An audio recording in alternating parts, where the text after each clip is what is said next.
Sir? महत्वपूर्ण है। देखिए, एक तो कॉलेजियम को लेकर बहुत समय से बहस हो रही है और मैं इस बात से बहुत पूर्णतः सहमत हूँ कि हर सिस्टम में ही कुछ कुछ गड़बड़ियाँ होती रहती है, तो रिफॉर्म पर काम करना ही चाहिए और जुडिशरी में अब बहुत रिफॉर्म की ज़रूरत आ गई है। अपॉइंटमेंट्स को लेकर बहुत समय से चर्चा हो रही है और अपॉइंटमेंट्स के बाद जो जो एक्शन हुए हैं अभी आपने देखा ही होगा। एक जज साहब का वो अभी तक चोरी वाला मसला क्या यही नहीं पता क्या नहीं हुआ, दूसरे जज साहब ने क्या बोला था, कहाँ बोला था, उस पर क्या फैसला हुआ नहीं हुआ, ट्रांसफ़र होता है, अपॉइंटमेंट होते हैं, हाई कोर्ट में कैसे जा रहे हैं इसको, और ये जुडिशरी के अंदर इस पर बहुत बहस हो रही है। जुडिशरी में तो बहस अब इस पर भी हो रही है। बहुत सारे बड़े लोग हैं वकील, वो कह रहे हैं कि भाई बड़े वकीलों की ज़रूरत इसलिए पड़ती है क्योंकि जो मतलब बड़े मतलब जो बहुत बड़े नामी वकील हैं उनकी ज़रूरत इसलिए क्योंकि जो दूसरे नंबर पर बड़े वकील हैं उनको मुकदमे की तारीख मिल सके। ये गंभीर बात बोल रहा हूँ मैं आपको, ये वकीलों की तरफ से, मतलब आपको तारीख नहीं मिल सकती। जो हर्ष जी बहुत कई बार कहते हैं कि आपको रात को 12 बजे मिल जाती है और आपको बड़े वकीलों की जरूरत तारीख दिलवाने के लिए होती है, केवल तारीख दिलवाने के लिए होती है या कोर्ट दिलवाने के लिए भी होती है, मतलब सुनवाई हो जाए। हाँ, मतलब वहां पर एपियर तो हो सके, एपियर सुनवाई तो बहुत अलग मुद्दा है, हाँ, एपियर हो सके। दूसरा बेंच फिक्स करने के लिए भी होती है।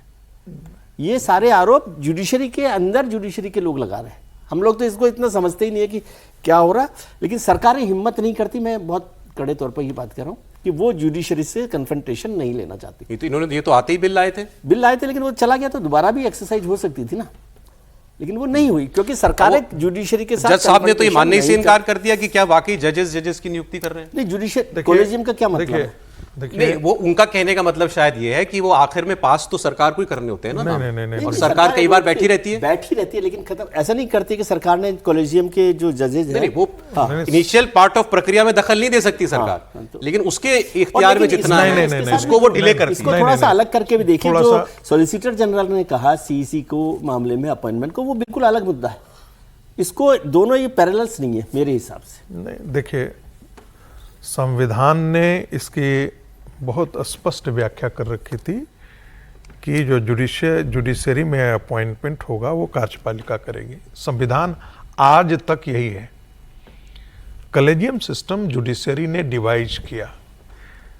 कॉलेजियम सिस्टम डिवाइज कब किया? जब सरकारें बहुत कमजोर थी, संविध सरकारें इस देश में चल रही थी, और उन्होंने जो पावर एग्जीक्यूटिव का होना चाहिए था वो पावर उन्होंने अप्रोप्रिएट कर लिया।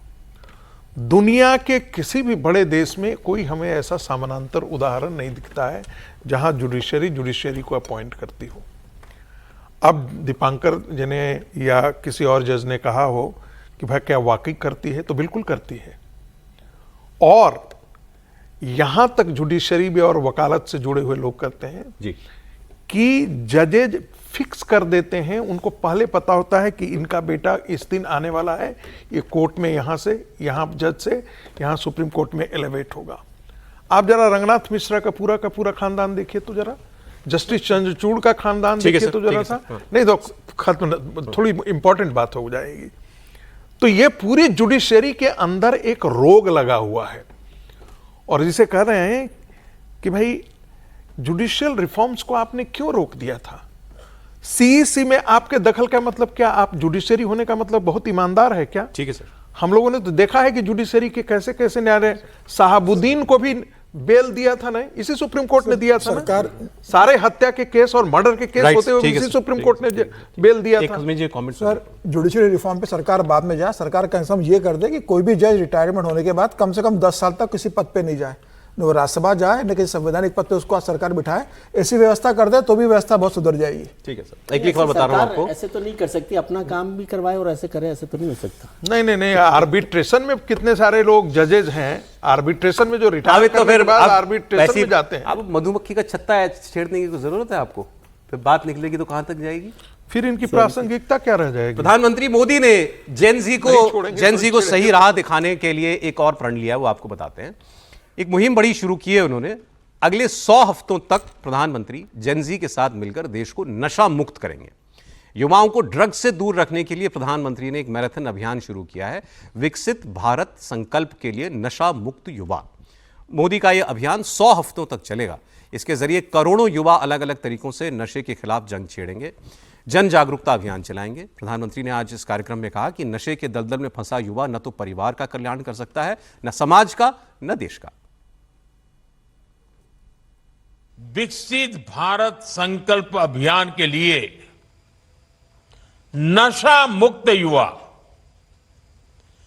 इस मूवमेंट का नाम ही इसके संकल्प को स्पष्ट करता है। क्योंकि आज जब देश ने विकसित भारत का लक्ष्य तय किया है, तो इसके लिए आवश्यक है देश का युवा तन से स्वस्थ हो, मन से स्वस्थ हो, आत्मविश्वास से भरपूर हो और ड्रग्स जैसी घातक आदत से हमेशा हमेशा दूर ही रहे। देखिए, है बहुत बड़ा अभियान ये नशा, खास तौर पर ड्रग्स, उसके खिलाफ अभियान। मतलब किसी भी व्यक्ति को इसका समर्थन नहीं करना चाहिए। और ड्रग्स की बीमारी कई राज्यों में बहुत बुरी तरह फैली हुई है, जिसमें पंजाब है, कश्मीर है, नॉर्थ ईस्ट है। तो इसको लेकर के एक बड़ा अभियान सरकार ने छेड़ा, इसकी तारीफ होनी चाहिए सर। नहीं, बहुत अच्छी शुरुआत है और मुझे लगता है कि युद्ध स्तर पर जो प्रधानमंत्री ने संकल्प लिया इसका असर होगा। और मुझे लगता है कि मतलब भारतीय जनता पार्टी के कार्यकर्ताओं को भी जमीनी स्तर पर इसको आगे ले जाने की कोशिश करना चाहिए और हर युवा को इससे जुड़ना चाहिए। एक बड़ा संकल्प है और जिस तरीके से ड्रग्स का लगातार बढ़ रहा है, कि जिस तरीके से पाकिस्तान, बांग्लादेश और तमाम देशों से जिस तरह ड्रग्स की सप्लाई हो रही है, ड्रग्स में एक अपराध, सिंडिकेट अपराध है, गिरोह जो जिस तरीके से काम कर रहे हैं इसके अंदर, तो मुझे लगता है कि पंजाब, तो इस मामले में किस तरीके से पंजाब के फोटोग्राफ्स आ रहे हैं वहाँ से कि युवा के साथ ड्रग्स के अंदर इन्वॉल्व हो गया। नॉर्थ ईस्ट लगभग आधा 40% ड्रग्स में चला गया। तो ये अच्छी शुरुआत की। और जो अमित शाह जी ने कहा था कि देश को नक्सलवाद से मुक्त किया है, अब देश को ड्रग्स से मुक्त करने वाले हैं। प्रधानमंत्री ने अभी अभियान छेड़ा, होम मिनिस्टर का पहले से ये बड़ा बिल्कुल अभियान है और मुझे लगता है कि प्रधानमंत्री मोदी ने आज जो शुरुआत की है, अमित शाह इसे आगे लेकर जाएंगे और वो भी इसके लिए भी कोई डेडलाइन तय करेंगे कि इस डेडलाइन तक हम देश को ड्रग्स मुक्त कर देंगे। बहुत गंभीर बात। आप, मुझे लगता है कि आप दर्शकों का फीडबैक नहीं पढ़ते हैं। वो कल से हमसे पिछले एक सप्ताह से लगातार करते हैं कि समीर जी विजय जी के संपर्क में क्यों इतना बिगड़ गए हैं। मैंने पूरा लाइन ही चेंज कर दे रहे हैं पिछले 2 महीना से। कुछ कारण है विजय जी के संपर्क का असर के साथ चल रहे हैं। अभी तो ऐसी कोई बात नहीं की नहीं, अभी नहीं, लेकिन लगातार बोल रहे हैं। आप सहमत नहीं है इस अभियान से? नहीं, मैं तो सहमत हूँ।